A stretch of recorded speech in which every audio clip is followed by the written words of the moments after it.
Imagine a night in the New Forest, where the rain is so heavy that you can't hear your own heartbeat. Thunder rumbles like a warning from Hampshire's ancient roots, and trees sway against the pitch-black sky. Lady Amelia Worthington stands at her window, her eyes lost in the storm, while the ancient stones inside Worthington Manor appear to tremble with each gust. She briefly allows herself to recall her husband's laughter in that exact room, prior to the hunting accident that left her alone in this magnificent, dilapidated estate, as her hands encircle a broken teacup that has been partially forgotten on the sill. Now, her faithful golden retriever, Baxter, is the only other living being inside these walls. He sleeps by the fire, unaware of the ghosts that prowl these corridors. Suddenly, a sound pierces the night through the howling wind, a ragged, desperate scream that isn't quite animal or human, but rather raw with pain. Amelia gasps. She listens and freezes. Closer, more urgent, another shriek. Baxter snaps to attention, hackles prickled.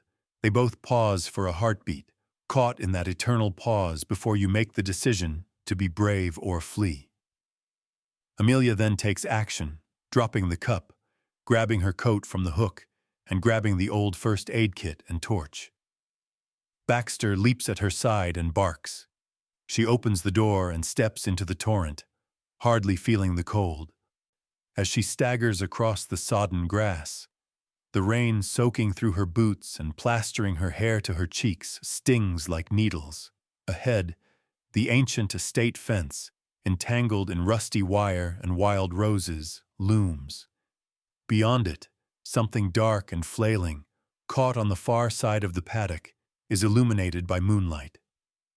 Squinting against the rain, she raises her torch and sees a frantic, wild-eyed horse struggling for breath, its leg caught in barbed wire, blood streaking its flank.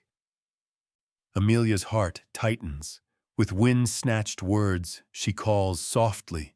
The animal nearly topples over as it bucks. The horse's eyes go white with fear as Baxter barks once more, this time as an announcement rather than a threat. Amelia stoops forward, all her muscles tensed. She recalls the paramedic training she received over the years.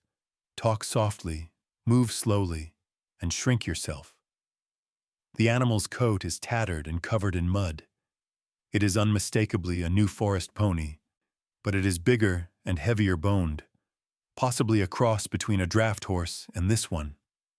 The rope is frayed and crusted with old blood, and a makeshift halter is digging into its face, in the hopes that it would disappear into the night. Someone drove it here, or, worse, left it there. She fumbles with the gauze and wire cutters in the kit, her hands shaking. Amelia flinches, nearly losing her nerve as the world briefly turns white due to lightning flares. But she continues, speaking softly.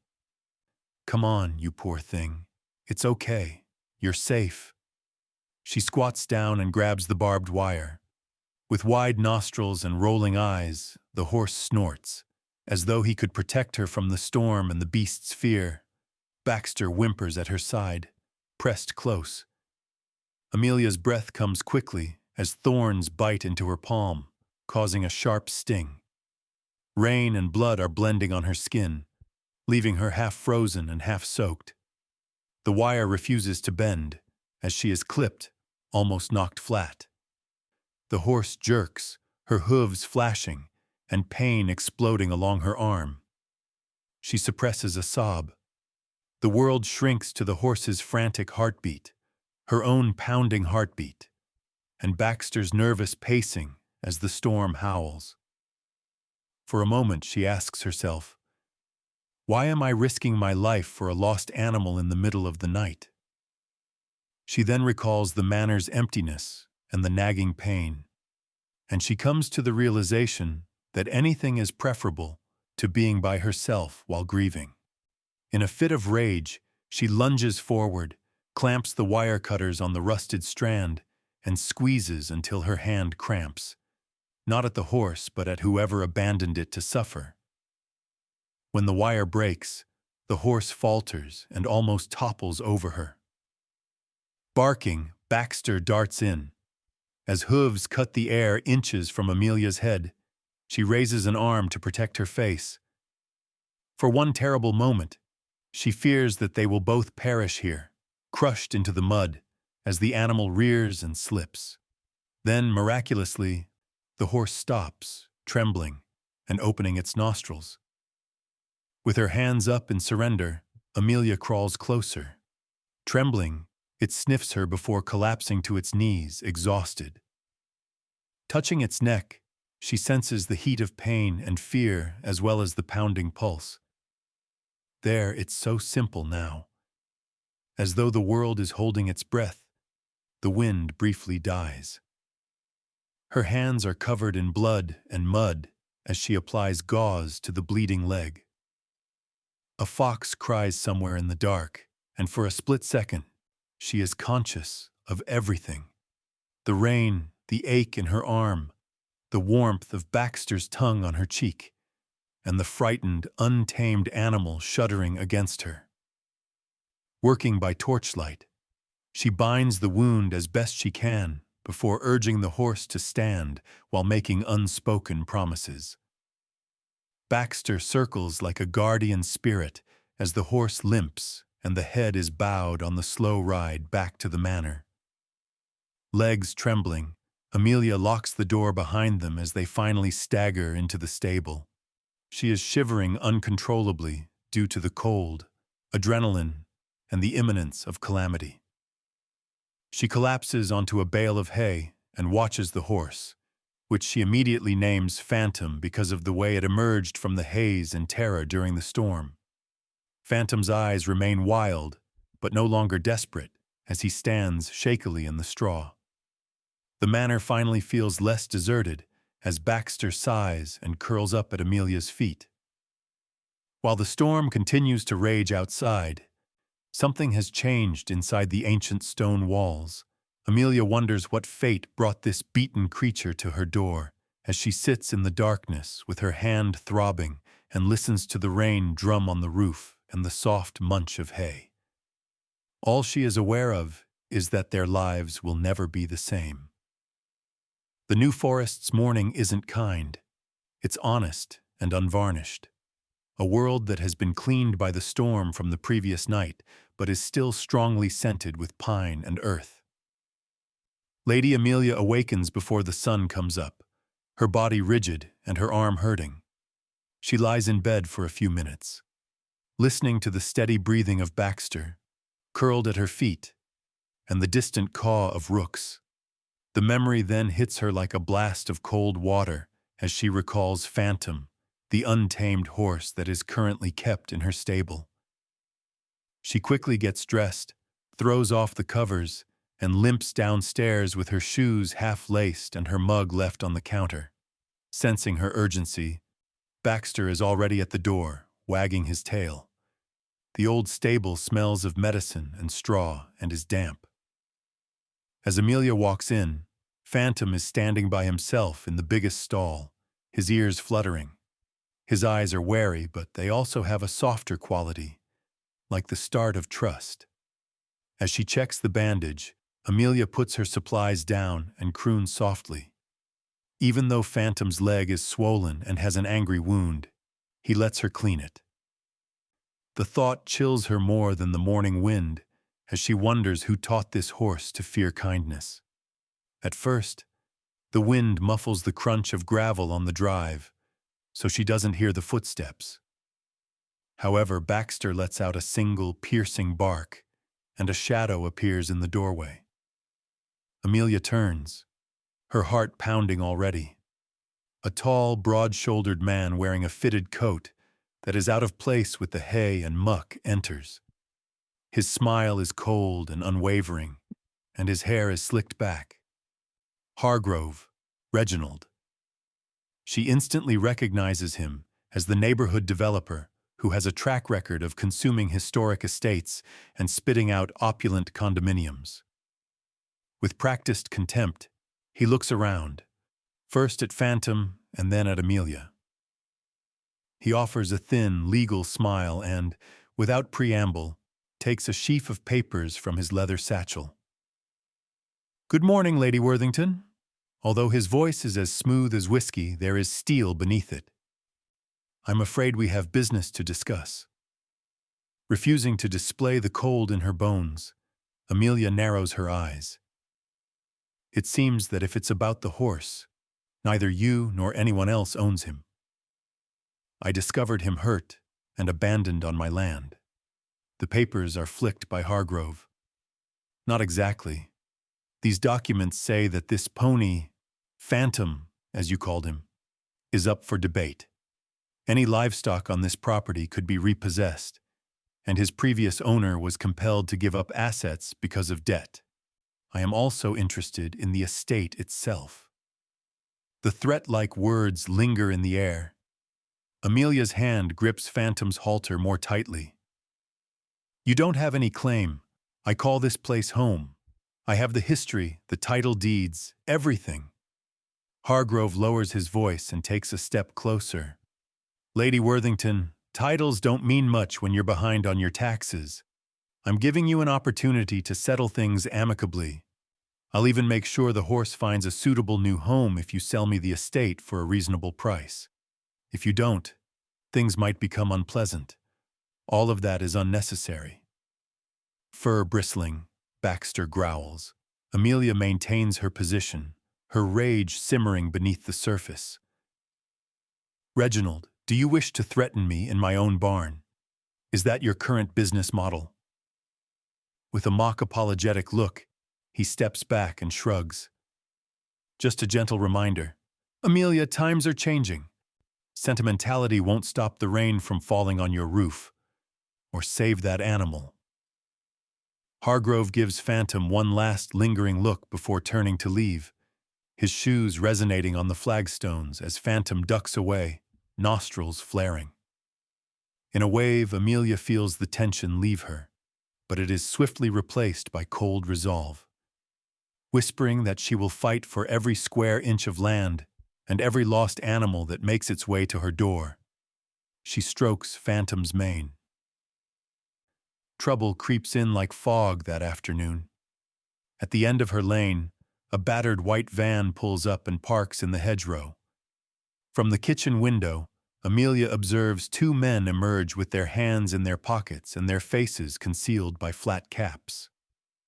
Every few minutes their gaze wanders to the manor and the stables while they are loitering by the gate, feigning to check their phones.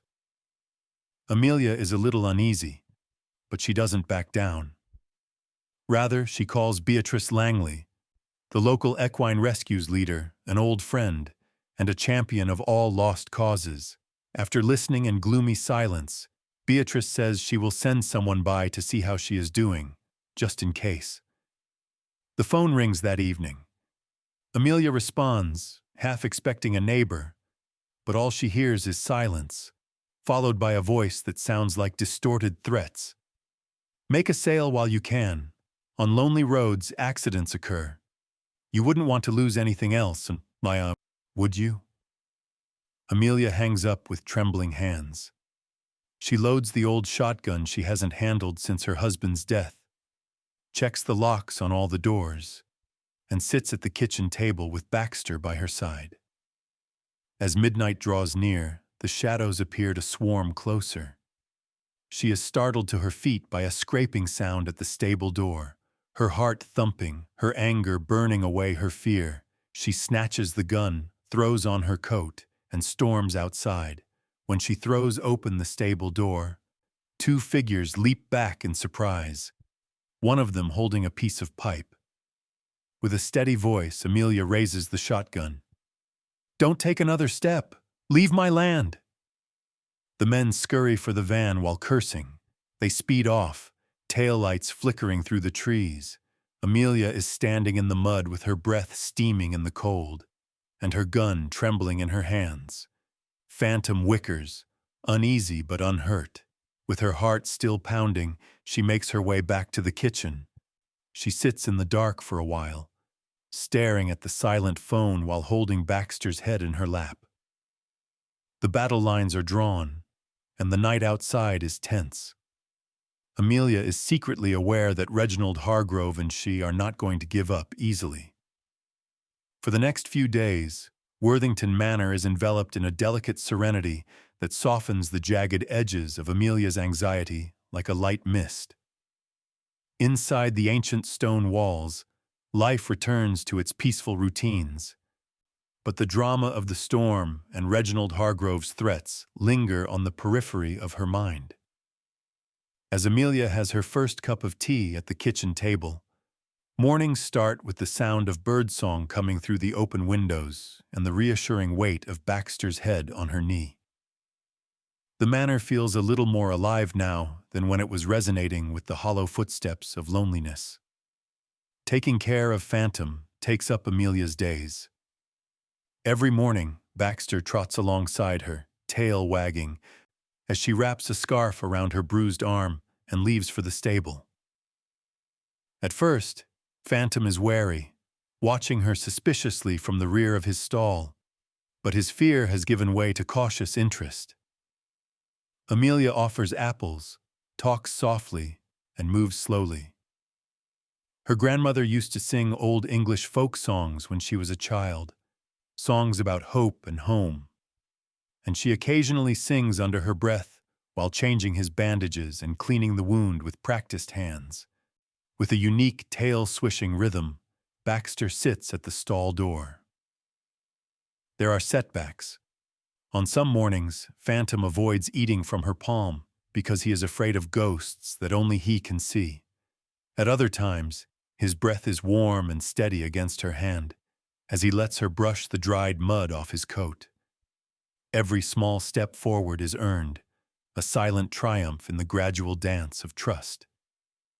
She leads him, limping, into the overgrown paddock on sunny afternoons, where he grazes in silence under old oaks while she sits close by with her notebook, writing incomplete poems and lists of things she knows she'll never get done. She hasn't been forgotten by the outside world, though. The council sends out letters containing notices of impending hearings and past due taxes.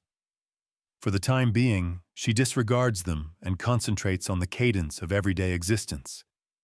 Even when Baxter and Phantom are the only ones present, she finds solace in rituals like making tea at precisely 4 o'clock and spreading jam and scones on her mother's antique porcelain. The smell of strong Earl Grey and the warm, yeasty tang of baking bread fill the kitchen, and she briefly allows herself to believe that nothing and no one can ever enter her haven.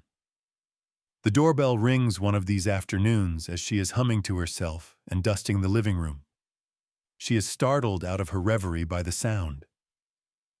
After putting down her duster and wiping her hands on her apron, she answers the door to discover Beatrice Langley standing on the stoop, her hair blowing in the wind and her raincoat flapping. Amelia always feels younger, braver, and less alone when she sees Beatrice's big, sincere smile. Beatrice holds up a stack of local newspapers and a tin of homemade shortbread as she declares, "I brought you a present." As she has done since their days in boarding school, she enters the kitchen with ease, places the sweets on the counter, and settles in. Amelia eventually tells her about Hargrove's visit, the threatening calls, and the men by the stable over tea. Beatrice's tone remains determined, despite her darkening eyes. "Amelia, we won't allow him to intimidate you. Whether Hargrove likes it or not, the village is on your side. Additionally, the news of your new friend in the stable is already widely known in this town." Amelia laughs at this, a bright, startling sound in the otherwise silent room. "Beatrice, he's not really a friend yet, like a haunted house guest who isn't sure if he wants to stay." Something softens inside Amelia as they both smile. Baxter leads the way as they make their way to the stable after Beatrice insists on seeing Phantom. With her extensive knowledge of horses, Beatrice examines Phantom's leg, nods in approval of the healing, and gives his ears the perfect amount of attention. Phantom sighs, and lowers his head as though some of the burden he bears has finally been relieved. And for the first time, he relaxes when touched by someone else. After Beatrice departs that evening, Amelia senses a change in the atmosphere. The manor is quiet, but not deserted. The warmth of the ancient stones is evoked by the memories of laughter and companionship. She spends the evening with Phantom, reliving the conversations of the day in her head as she watches fireflies blaze above the paddock. Though she is aware that trouble is still ahead, hope feels possible for the time being. Amelia, who has been uneasy in crowds since her husband's passing, is invited to the monthly village meeting a few days later. She makes herself leave this time. With Baxter at her heels, she prepares a tray of lemon drizzle cake, bundles up, and makes her way to the village hall. Everyone in the room, including old friends and neighbors, is excited to learn more about Phantom. She finds herself recounting not only the rescue but also her fight to maintain the estate, her conflicts with Hargrove, and her fears and obstinacy. She finds it easier to speak, and her community's support is swift and strong. After the meeting, Amelia experiences a sense of belonging and that she isn't fighting alone, something she hasn't felt in years as they make their way home under a starry sky. At the paddock, she stops to watch Phantom sleep under the oak tree's cover and allows herself to think that, at least for tonight, everything might be okay. The light of fresh starts fills the manor, and Amelia enters it with Baxter by her side, not just to her house but to her home. Gold spills from the New Forest morning sun through the kitchen window, streaking the old wooden floor. Amelia's hands are steadier than they have been in months as she stirs honey into her tea. Worthington Manor has a new vitality since that evening at the village hall. A bundle of apples and carrots has been left at the gate as a silent offering for Phantom, and neighbors wave as they pass her on the lane. As she works, she finds herself humming and smiling more, daring to feel hopeful despite the trouble simmering in the background. In a location like this, word gets around more quickly than the wind through the pines, and soon it appears that everyone in the village is aware of Phantom. Beatrice is the one who decides to make their private conflict public. She shows up one blustery afternoon with a stack of flyers, her laptop, and a determined expression. "Amelia, we're going to go farther with this. People must witness what is taking place here. They must be aware of both you and Phantom." Amelia is initially hesitant. Being the center of attention has never pleased her, and the idea of posting details of her life online makes her queasy. Beatrice persists, though, and soon they are outside in the paddock, taking pictures of Phantom as he grazes under the oaks, the sun shining on his chestnut coat. Amelia can't contain her laughter as Baxter stands obediently next to him, lolling his tongue. She believes that a place that had long been quiet is now bursting with genuine laughter. Back in the kitchen, Beatrice edits the pictures and composes a moving post that combines Amelia's struggle to keep her house and Phantom's story. After they post it to the village's social media group, messages and comments start to come in a matter of hours. People relate their personal tales of rescued animals, conflicts with avaricious developers, and what it's like to live in a place that the outside world occasionally forgets. Amelia's heart swells with gratitude and shock as she reads each message. Volunteers begin to arrive the following day. Some are strangers with gentle eyes and hands worn from work, while others are longtime friends. They bring sacks of feed, repair tools, fresh hay, and even a few extra blankets. An artist from down the street offers to paint a portrait of Phantom to be put up for auction in order to raise money. Within days after two teenagers created a GoFundMe page, small donations began to pour in. enough to pay for Phantom's veterinary care and more. Amelia is humbled by how quickly people come together to support her and is overwhelmed by the generosity. Beatrice suggests a tea fundraiser, a traditional English afternoon complete with scones and jam, bunting strung throughout the garden, and conversation and laughter spilling out into the sunlight. Amelia spends days getting everything ready, cleaning the patio, letting the faded tablecloths air out, and baking shortbread tray after tray. Baxter keeps an eye out for crumbs while watching from his favorite patch of grass. The manor is changed on the morning of the event, and the air is sweet with the aroma of fresh starts and baked goods. With baskets of flowers and homemade treats, guests arrive in large numbers, all dressed in their Sunday best. As they congregate at Phantom's paddock, they swoon over him and listen to Amelia's story about how she found him during the storm, how he's gradually regaining trust, and how his journey is intertwined with hers. With their laughter resonating like music, children alternately feed him apples. With a wagging tail and the occasional prod for treats, Baxter, the unofficial master of ceremonies, welcomes everyone. Beatrice takes the floor in between tea and cake. She outlines the threats looming over Worthington Manor and the difficulties Amelia faces from Reginald Hargrove in a passionate and concise speech. Instead of begging for pity, she urges the community to take action and defend their culture, their public lands, and the animals that are unable to defend themselves. In response, the audience applauds and makes support promises. Some even offer legal counsel, while others offer to patrol the grounds at night. There is a tangible sense of oneness, a living, breathing entity that envelops Amelia like a protective barrier.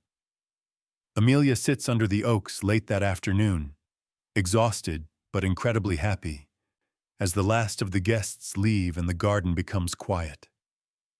She is joined by Beatrice, who pours the remaining tea into mismatched cups. They see Phantom graze, no longer the hysterical, injured monster he once was, but instead a representation of what happens when decent people don't turn a blind eye. Amelia's phone buzzes as the sun sets. Hargrove is sending her another message, but this one is more forceful and threatens to take legal action if she doesn't give up the horse and the estate. She isn't alone this time when the icy, piercing anxiety returns. She shows Beatrice the message, and the two of them carefully draft a response before sending it all to the local lawyer who volunteered to help over lemon drizzle cake. Feeling the weight of the battle ahead, Amelia and Baxter stroll around the grounds that evening, inspecting the fences and locks. Her stride has become more steady, though, and she seems to be drawing strength from the people gathered around her. She no longer feels as though she is defending Worthington Manor alone for the first time in a long time. She has the community's support, which is as genuine and firm as the old stones underfoot. She whispers a promise to Phantom, to herself, and to the land that contains all of their stories as she gazes up at the moon rising above the trees. She will not back down no matter what. She is no longer alone. At first, the change in the air is subtle, like the change that occurs before a thunderstorm. Newly alive with the warmth of community, Worthington Manor starts to feel tense around the edges. These days, Amelia wakes up earlier because she can't get rid of the feeling that she's being watched. She carefully inspects the paddock fence, going over each wooden post and wire segment to make sure nothing has been tampered with overnight. Always on guard, always listening, Baxter trots forward with his nose down. Phantom also detects it. Every time a car drives by on the lane, the once quiet pony becomes agitated, pacing the far side of the paddock and tossing his head at the shadows. The tension persists despite Amelia's attempts to calm him with apples and kind words. It lingers in the mist of the morning, between the sound of an engine idling outside the manor gates for a bit too long and the friendly wave of a neighbor.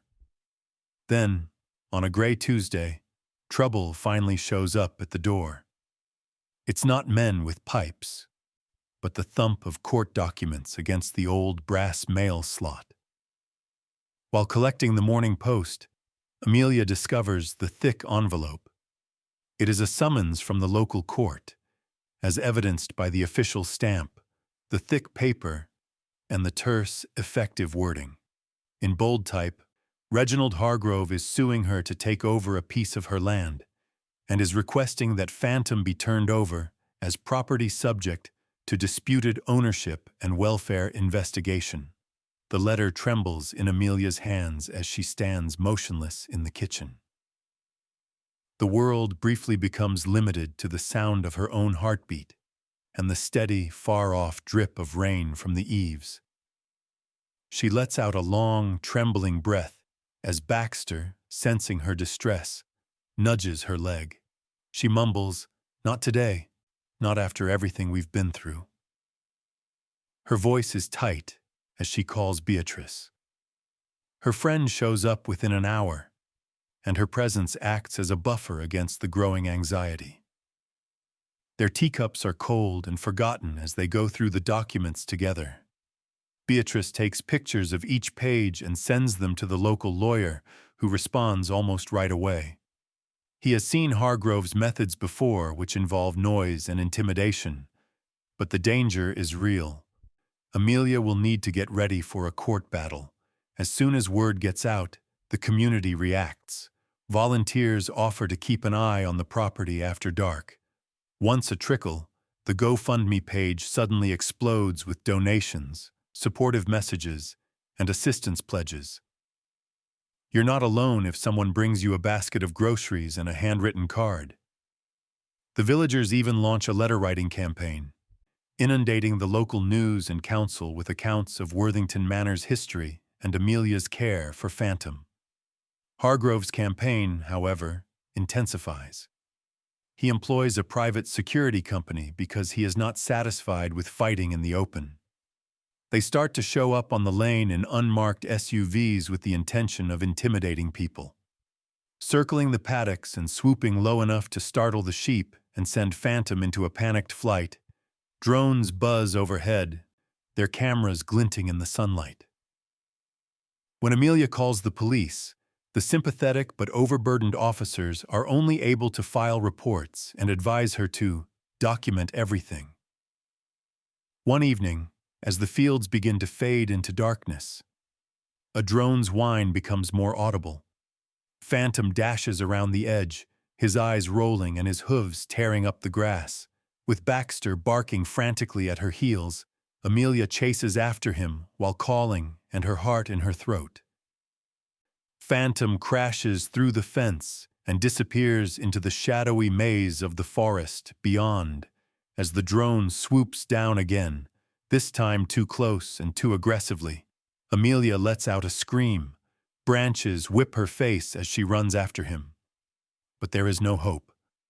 Phantom is no longer there. He is lost in the tangle of old trees, the night engulfing his hoofbeats. Amelia stutters and drops to her knees in the mud, gasping for air. Whimpering softly, Baxter nuzzles her. All of her fears, including the possibility of losing her house, the burden of the legal battle, and the shame of failing the horse who most needed her, suddenly come crashing down. Beatrice is waiting when she hobbles, soaked and trembling, back to the manor. Together they use flashlights to search the fields while yelling Phantom's name into the dark. Their voices reverberate through the night as volunteers join them. However, he is nowhere to be seen. Only the never-ending darkness, the owl's melancholy cry, and the subdued sense that Hargrove's methods have gone too far. The following morning is quiet and dismal. Amelia is sitting at the kitchen table, listening to the news on the radio while holding her swollen hand. Stories of other animals trapped in bureaucratic limbo and other estates under threat from developers fade into the background. All she can think about is Phantom, who is somewhere in the forest, cold, alone, hurt, and afraid. With his eyes fixed on the door, Baxter rests at her feet, with his chin resting on his paws. However, Amelia still senses the tenacious spark that has always kept her going despite her grief. This is not the end for her. By planning search parties, handing out flyers, and posting on every local page she can find, she mobilizes the community. Neighbors take turns searching the forest. Beatrice lights a phone tree, and a reporter from the local newspaper shows up to record the drama as it develops. That night, as the sun sets, Amelia's silhouette is framed by the paddock fence. She assures herself, the land and the sky, that she will locate Phantom. At all costs, she will not allow Hargrove or anybody else to take away the hope she has created. Behind her, Worthington Manor is silent as the first stars come out, its lights blazing with the silent resistance of those who will not give up. When you're looking for something you love, the night in the New Forest feels different. The shadows seem to engulf hope as the ancient, enigmatic trees close in. Amelia doesn't get much sleep. She calls Phantom's name until her throat hurts as she walks around the property's perimeter, her flashlight piercing the night. Baxter never leaves her heels and remains by her side, nose to the ground. Strange sounds are carried by the wind, such as the fox's mournful bark, the distant crack of branches, and the rustle of undergrowth. Amelia's heart leaps with fear or hope at every tiny sound. The forest, however, does not divulge its secrets. The search rapidly grows. In the morning, strangers, friends, and neighbors join in, scouring the fields, looking for signs of a frightened horse, and scanning the brambles and ditches. Arriving with flasks of strong coffee and armfuls of new flyers, Beatrice's face is grimly determined. Local children share sightings on social media. One person claims to have seen a flash of chestnut coat by the railroad tracks, while another claims to have seen a horse close to the river. Exhausted and in a panic, Amelia jumps from rumor to rumor, but each one dies, leaving only hoofprints in the mud. Hargrove's people, meanwhile, become more confident. They sneer from the comfort of tinted windows as they drive around in their black SUVs, observing the search parties. A hastily written note tucked under her car's windshield reads, "Give up the horse, give up the land, or next time we won't miss." Amelia discovers fresh tire marks ripped into her front lawn one morning. Unflinching, she tears it up and tosses it in the fireplace. She does, however, check the locks again each night, place her old shotgun by the back door, and hope that no one will make her use it. Her guilt is the only thing more acute than her fear. If she hadn't provoked Hargrove, if she hadn't kept Phantom inside, if she had fixed the fence sooner, she can't sleep because the questions keep coming back to her. She spends her evenings at the kitchen table, going through forest maps, making grids, and organizing every aspect of the search for the following day. With a heavy sigh, Baxter puts his head on her lap, while she caresses his ears until the sun comes up. They won't get the necessary break for almost a week. An old farmer a few miles down the lane calls early one morning. The previous evening, he heard a lot of noise in his orchard, including splintered branches, a startled dog, and a large object smashing through his fence. With their hearts in their mouths, Amelia and Beatrice dash over. Calling Phantom's name, they search the orchard and discover tufts of chestnut hair tangled on the fence, as well as a trail of new hoofprints that lead into the woods. Amelia's breath comes quickly as she pushes forward despite the brambles tearing at her legs. Her pulse quickens as Baxter rushes forward, barking a harsh, urgent sound. She hears it all at once, the distinct sound of a distressed horse whinnying, followed by the rustle of movement just past the tree line. With her heart racing, she staggers forward and emerges into a tiny clearing through a thicket. Phantom stands with his coat streaked with sweat and mud, his sides heaving. His left hind leg is swollen and he has a deep cut along his flank, but he doesn't run away when he sees Amelia. She almost falls to her knees with relief. As she approaches and holds out a handful of apples, she speaks softly. Baxter remains low, gently waving his tail while keeping his gaze on the injured equine. She is about to approach Phantom when she hears a rustle in the brush and turns around. Two men wearing dark jackets, one with a rope and the other with a tranquilizer dart gun, were not members of the search party. With a look of surprise on their faces, they freeze upon seeing Amelia. Nobody moves for a second. The man with the rope then leaps forward and yells, "Lady, you ought to have accepted the offer." Amelia moves between them and Phantom, her voice clear but her body shaking. "I own this horse. Leave my land." The man brandishing the dart gun lifts his arm, but Beatrice shows up with her phone in hand, already making calls to the police and taking pictures. The men pause, then back away, muttering curses as they vanish back into the trees as Baxter leaps and barks fiercely. Amelia sags with relief, her hands trembling as she whispers comforting words while stroking Phantom's muzzle. Beatrice rushes over and gives her a fierce hug before assisting her in evaluating Phantom's wounds. Moving slowly and steadily, stopping every few yards to check Phantom's wounds and give him a chance to rest, it takes almost an hour to get him out of the woods. By the time they arrive at the edge of the manor grounds, the sun has already risen. As they arrive, the search party applauds, shouting encouragement and waving hats. To ensure Phantom returns to the stable safely, one person offers a trailer, while another brings water and bandages. Amelia finds a tracking device in Phantom's tangled mane as she helps him settle into his stall. This is evidence that Hargrove's people had marked him and were determined to use any means necessary to get him back. When the police show up, she gives them the device, gives her statement, and shows them the pictures and videos Beatrice took during the altercation. Amelia is aware that this battle is far from over, even though the officers pledged to escalate the case. Amelia, Baxter, and Phantom are standing in the stable that evening as the sky over Worthington Manor glows pink and gold. As relief replaces exhaustion, she finally lets her tears fall as she rests her head against the horse's neck.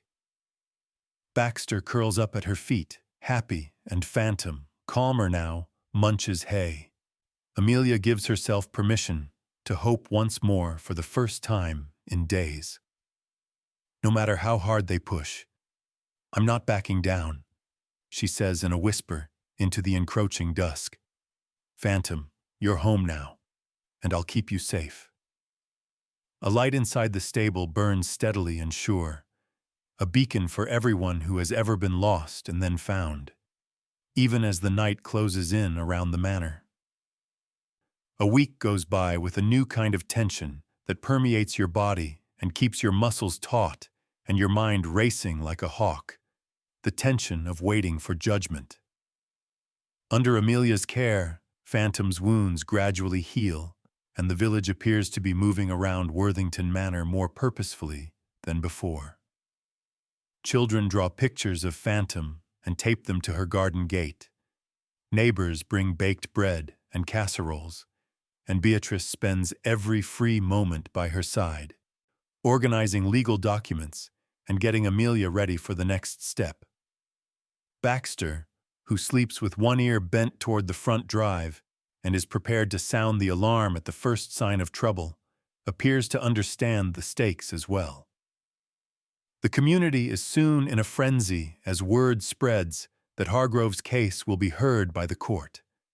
Interviews are requested by local journalists. Standing in front of the old manor as the late afternoon light slants through the trees, Amelia, apprehensive but resolute, consents to speak on camera. Her voice is steady and she speaks plainly.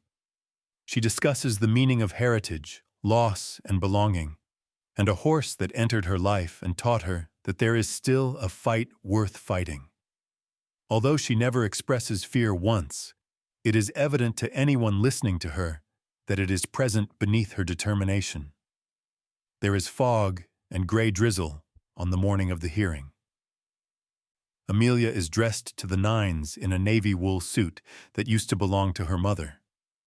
When the world seems too big, she puts on her late husband's watch for good fortune, ties her hair back, and tucks a brief note from Beatrice into her pocket. She clips on Baxter's leash while he sits tall by the door, wearing his red bandana. The courthouse rises like an island of stone above the cobbled streets as they drive into the village after Beatrice picks them up in her battered green Volvo. Outside, a small group of people has assembled.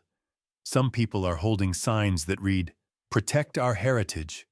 Keep your hands off, Phantom." Others merely nod and say encouraging things quietly. Inside of Amelia, a wave of terror and thankfulness collide. After giving Beatrice's hand a squeeze, she squares her shoulders and enters. The actual hearing takes place in a room with wood paneling and a subtle scent of old paper and dust. The meeting is called to order by the magistrate, a severe woman wearing pointed spectacles. His lawyer is slick and smirking as he looks through a pile of papers while Hargrove sits across from Amelia. Hargrove himself ignores her, absorbed in his phone as though it were just another workday.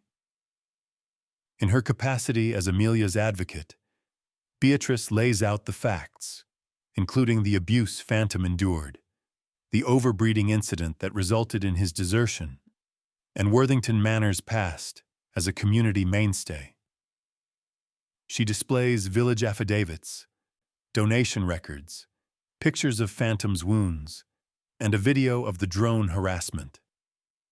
Amelia observes Hargrove's every action and facial expression while sitting quietly but attentively. Next up is Hargrove. His attorney's voice is lubricated with assurance. He makes the case that the property is underutilized, that Amelia is behind on her taxes, and that the horse is a legal liability that needs to be given over for proper disposition. He presents a picture of progress, complete with opulent residences, tourist attractions, and a booming economy, all of which depend on the removal of one obstinate woman and her difficult rescue. However, as the testimony progresses, something surprising occurs. The villagers who have come to help Amelia remain. After listening, they talk. They each have a story to share, including how the estate has provided a haven for misplaced pets, a place to congregate during difficult times, and a piece of living history that would be lost forever if Hargrove had his way. Hundreds of people quickly watch, comment, and urge the court to act morally after someone live streams the proceedings on social media. A log of drone flights and video footage of Hargrove's men trespassing on private property are presented to the magistrate by Beatrice halfway through, along with the tracking device discovered in Phantom's mane. With his fingers clenched, the magistrate watches the evidence play on the courtroom screen. The faces of the men who attempted to take him by force, the flash of Phantom's white flame as he escapes the drone, and grainy black and white pictures of SUVs in the night. Hargrove loses his cool. He gets up to object, but his voice trails off. There is a restless current in the room as the crowd murmurs. Amelia's heart pounding, she watches as the magistrate looks at him, silences him, and looks at Amelia. "Why did you risk so much for a horse that isn't yours?" is the only question she poses. Amelia doesn't think twice. "Because nobody else would," she says. "I won't give this place or this animal to people who don't care what gets trampled underfoot in the haste to become richer, because I've already lost enough, since I call this place home." The magistrate calls a recess, nods, and makes a note in her ledger. The crowd outside rushes forward. giving Amelia hugs and backpats while vowing to stick around until the choice is made. Lights from news vans shine in the fog as they park along the curb. "Whatever happens, you've already won," Beatrice whispers as she gives Amelia a tight hug. You confronted them. The village green is bathed in light from the courthouse windows as the afternoon draws to a close. Amelia and Beatrice wait inside, Baxter curled at their feet, the tension between them a living thing. She is aware that the tide has changed, despite the fact that fear still gnaws at her edges. She is not by herself. The battle for Worthington Manor, Phantom, and the village as a whole has grown beyond the struggles of a single woman. Amelia stands up to hear the verdict when the magistrate eventually reappears, her face unreadable, her entire world on the line, her hands steady, her heart brave. There is silence in the courtroom as the magistrate takes her seat again, her eyes searching the crowd and the legal teams before focusing on Amelia. The air is electric inside, with everyone waiting, holding their breath, and feeling the weight of years and the possibility of change resting on this moment. Outside, the mist thickens around the village green, and the windows glow softly in the accelerating dusk. The magistrate's voice is firm but measured as she speaks. She recognizes the outpouring of community support, the distinctive legacy of Worthington Manor, and the overwhelming evidence of Hargrove and his people's deceit and intimidation. Citing the land's historical significance and vital role in the local community's well-being, she decides that Amelia is still the rightful owner. The court rejects the attempt to take Phantom away, acknowledges Amelia as the animal's legitimate guardian, and formally warns Hargrove about his trespassing and improper use of surveillance technology.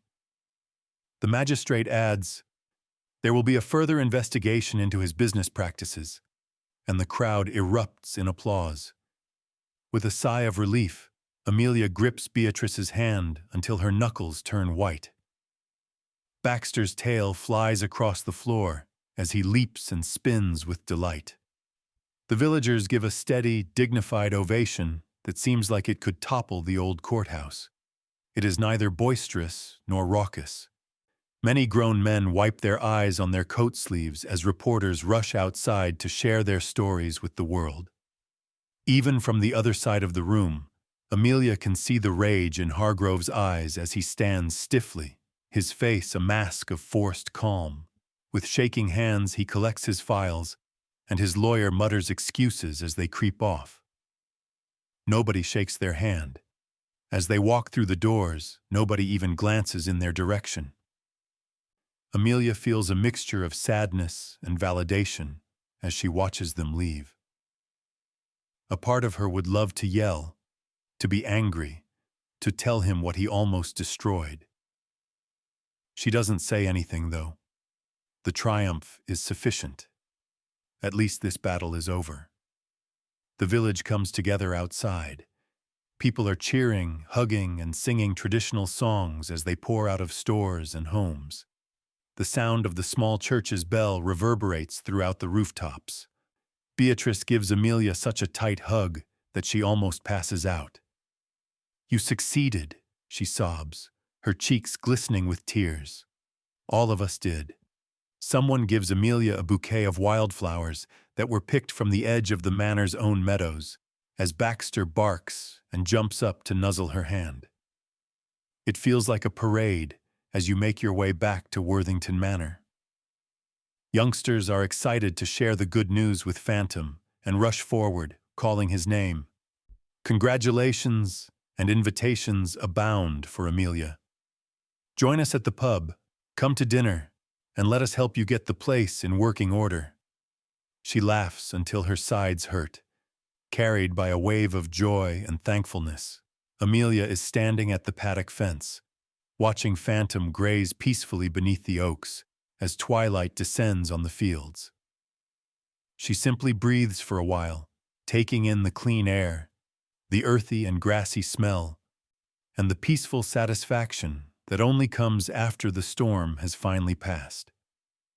When she considers everything they have all experienced, including the fear, the loss, and the unwavering hope, she realizes that this triumph is not solely hers. The first check from the fundraising effort, bigger than anyone could have imagined, arrives later that week. Beatrice suggests a daring new idea. Turn Worthington Manor into a legitimate equine rescue facility where injured and stranded horses can be safe and recovered, and where the locals can come together to work, learn, and celebrate. The concept takes off. Volunteers bring lumber, paint, and tools. Brambles and stones are removed from the paddocks, new fencing is put in, and the old stables are repaired. Donations abound, including stacks of blankets, buckets of brushes, bags of feed, and a veterinarian who promises frequent visits. Working with people she previously considered to be distant neighbors, Amelia is caught up in the excitement. She discovers the identities and backstories of the kids who once placed wildflowers on her gate, the elderly man who played the trumpet during the celebration at the courthouse, and the teenagers who created a vibrant new website for the center. As the official greeter, Baxter leaps from one visitor to another while waving his tail, serving as a living reminder of the joy and loyalty that got them through all of the difficult times. Phantom also undergoes changes. His eyes are bright, his coat shines, and he gets stronger and calmer every day. He follows Amelia across the field with the effortless confidence of an animal who knows he's finally home, lets kids pet his nose, and waits patiently for the veterinarian.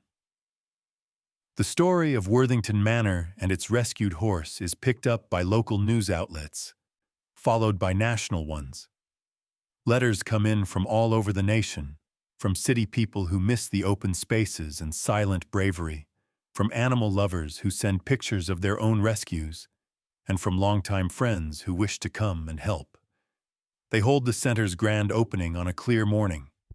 People stream through the grounds, meeting the animals, enjoying a feast of home-cooked meals, and listening to music as banners flutter from the gates and the air is filled with the scent of hay and baking. After giving a speech that is equal parts history lesson and rallying cry, Beatrice gives Amelia a plaque that reads, "For courage, community, and compassion." With Baxter at her feet and Amelia standing next to Phantom in the golden light as dusk approaches, there is a lot of singing and laughter. She feels complete for the first time in years, not just the steward of a desolate estate, but the beating heart of something robust and alive. The fields resound with hope, and the manor's windows shine with vitality. She realizes as she looks toward the horizon that she will never again face any storms by herself. Amelia feels as though she has woken up inside a story she never thought would be hers, and the days after the rescue center opens seem almost unreal. Worthington Manor's grounds undergo a metamorphosis. Once overgrown fields are now peppered with vibrant fences and recently painted signs. Laughter erupts from the paddocks, and a fresh spirit of purpose and hope permeates the air. But beneath all of the festivities and hard-earned happiness, Amelia's days are woven with a more subdued thread, a sense of introspection that deepens with each new day. Her mornings are spent in the paddock with Phantom, picking wildflowers from the ditch and weaving them into the old wooden rails, moving slowly along the fence line and looking for weak spots. Phantom is calm and strong, and his scars serve as a subtle reminder of what they have both been through. Amelia's thoughts sometimes drift back to everything that brought them here as she stands in the early light, listening to the birds and taking in the aroma of fresh hay and dew. She reflects on loss, the unexpectedness of her husband's accident, the years of loneliness that followed, and the times when Worthington Manor seemed less like a home and more like a relic that she was supposed to protect, hidden away and unnoticed.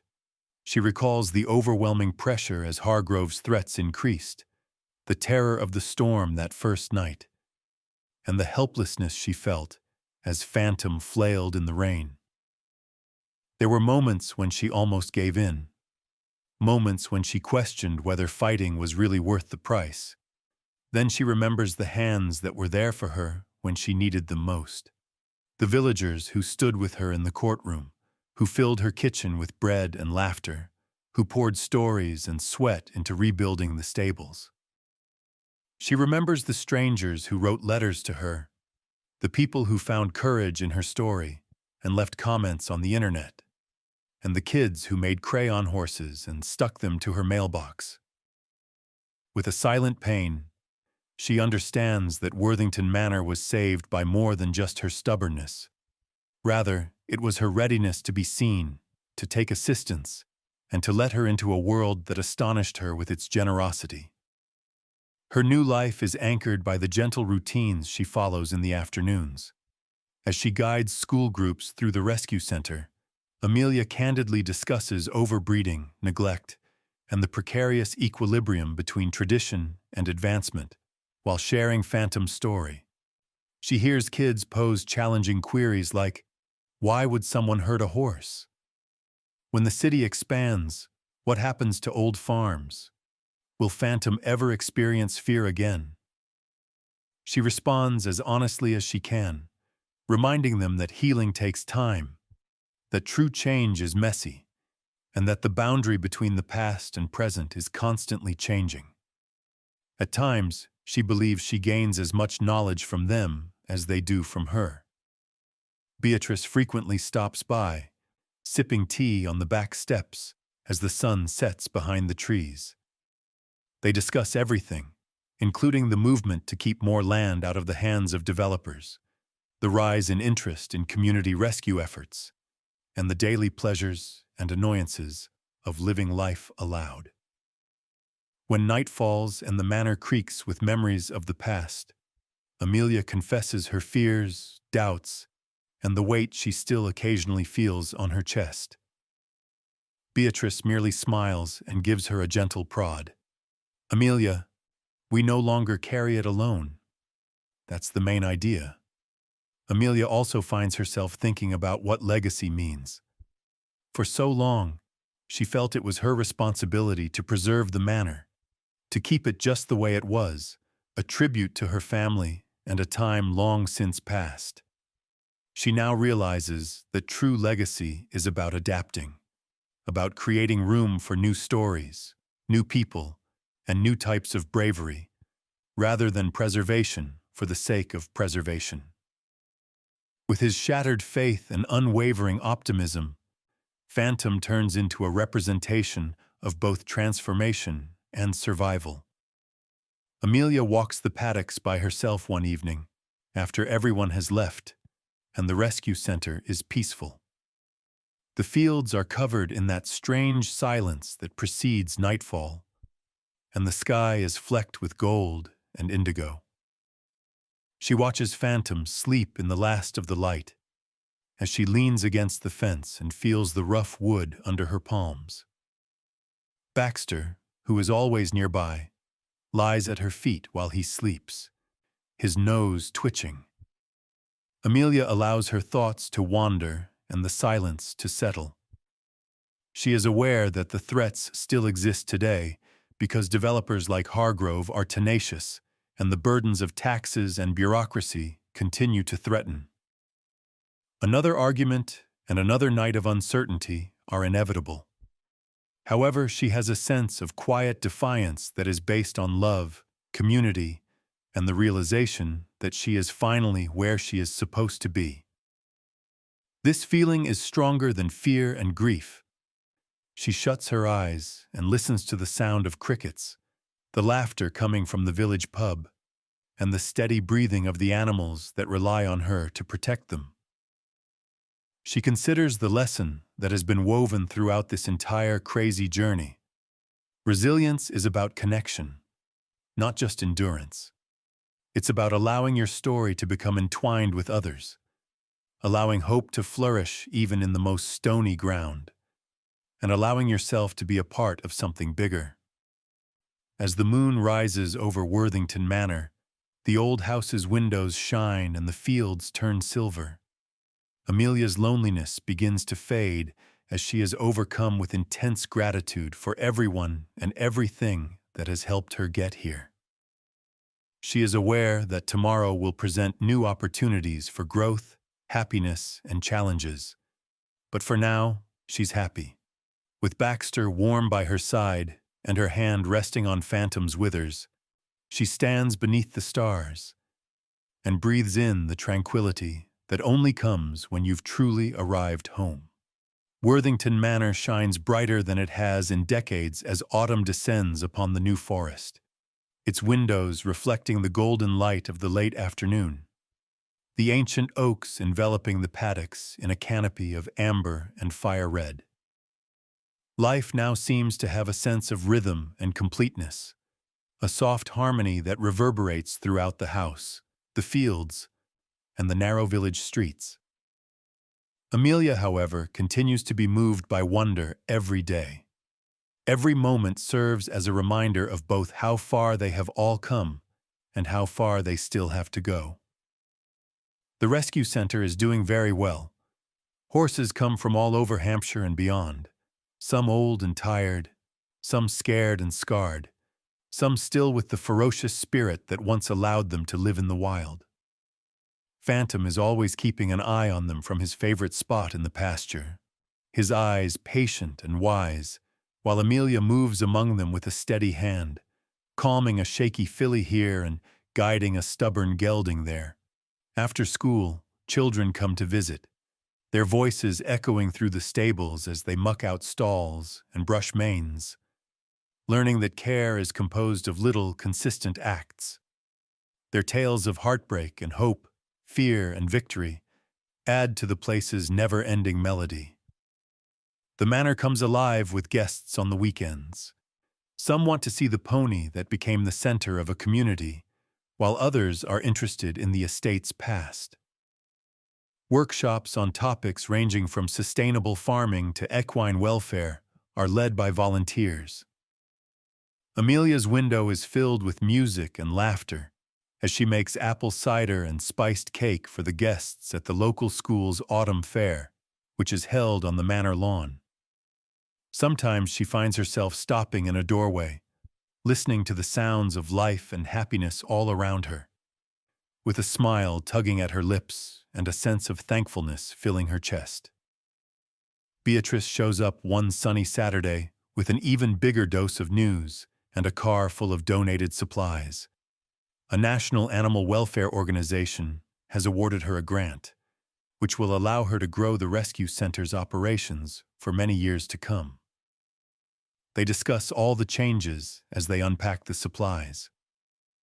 Beatrice teases Amelia about becoming a local legend, her mischievous eyes gleaming. There is a thread of seriousness beneath the laughter, though, an awareness that the work is never truly finished. Amelia finds herself thinking about the bigger picture in the evenings. Phantom is now more than just a survival icon. He is a living example of what happens when a community decides to stand up for what is right, and compassion triumphs over greed. The manor has evolved from a relic of Old England to a living space, with each new hand contributing to its history. Amelia now sees herself as a steward of something timeless and dynamic, rather than a protector of a dying tradition. She is aware, however, that the dangers that almost destroyed them still exist. Developers continue to linger on the periphery of rural areas, looking for any openings, vulnerabilities, or moments when people's defenses are lowered. The lesson from the previous year is still very evident. You can never fully rest or fight such battles by yourself. Those who are concerned about the future of the world must keep up with its constant change. Amelia begins giving speeches at neighborhood events, sometimes with Beatrice by her side, and other times using Phantom's tale as the main topic. She exhorts her neighbors to support animal rescue, preserve their green areas, and watch out for one another when the pressures mount. She speaks candidly about her past errors, including the times she almost gave in to fear and the nights when she almost gave in, as well as the strength of choosing hope in spite of these setbacks. People pay attention because of the straightforward truth she expresses, and gradually a movement gains traction. Other villages get in touch, sharing their own hardships and seeking guidance. As word of Worthington Manor spreads, it serves as a call to action for everyone, everywhere. Despite everything, Amelia cherishes the small, everyday gestures that made a difference, like sharing a cup of tea with a friend on a difficult day, the neighbor lending a helping hand without being asked, or the kids who saw a damaged but still worthy pony. She is aware that true change starts at these times. Opportunities to speak up for the voiceless and to save not only animals, but also one another, are what she exhorts her audience to seek out and create. Phantom gently presses his nose against Amelia's shoulder as she stands at the fence one cold evening as frost starts to form on the paddock grass. Beneath the silvering sky, Baxter sits at her feet, and the three of them remain silent. She considers legacy, not the kind found in deeds of property or fading family crests, but the kind that develops with each deed of generosity, each risk, and each act of resistance to injustice. She now understands that such a legacy can be left by anyone. It just comes down to taking action, refusing to believe that nothing can change, and not letting fear or cynicism rule the day. She recalls the night she almost lost hope, the fear and tiredness, and the storm that brought Phantom into her life. She also recalls the rush of resolve that filled her chest, the resolve to take action, to defend, to stand up for something greater than her personal comfort. She is aware that that was the start of a rebirth, not just a rescue for herself, the manor, and everyone who decided to accompany her. She pauses as she heads back inside, taking in the manor's lights, the laughter that floats into the night, and the reassurance that she will never have to stand alone again. Speaking softly, she makes a vow to herself, Phantom, and everyone else who will follow. There will be no more silence. Don't give up. There is a new opportunity every day to make this place, this world, a little kinder, a little stronger, and a little more deserving of the people who will inherit it. She then moves forward, confident that the story will continue, not just as legend, but as a living truth, molded by the bravery of common people and the conviction that hope, once ignited, can never be extinguished. If this story resonated with you, please share it, defend the weak, and contribute to the change wherever you are. Make sure to subscribe and follow us on our next journey if you'd like to hear more real tales of bravery, kindness, and the power of community.